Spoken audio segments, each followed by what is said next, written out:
to try to justify his actions and the actions of these other radical leaders in pursuing their form of jihad. But Muslim and non-Muslim scholars alike point out that bin Laden's use of the Quran is selective and distorted. What's interesting is that when we go back and look at the verses of the Quran that bin Laden quotes, he plays with them in a way to make them seem more military than in fact they are. He quotes one verse that talks about the need to fight and kill the unbelievers. And that's where he stops.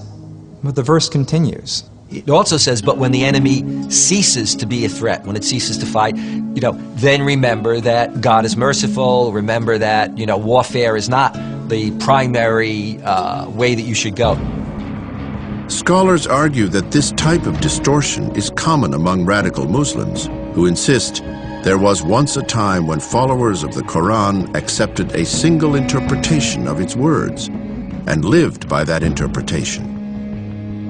This conception that there was this one version of Islam that we can go back to before it was fractured and separated into these competing versions of Islam is simply untrue. It never existed. From the very first moment in which the Prophet Muhammad revealed the very first words of the Quran, it was absorbed and understood and interpreted in wildly different ways by a whole host of different people within the community.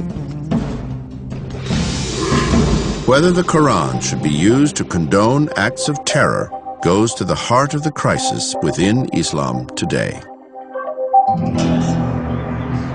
The roots of that crisis can be found in the struggle that nearly all other great religions have faced: how to maintain the status of their sacred text in a modern world that seems to deny its relevance. Islam and Muslims are going through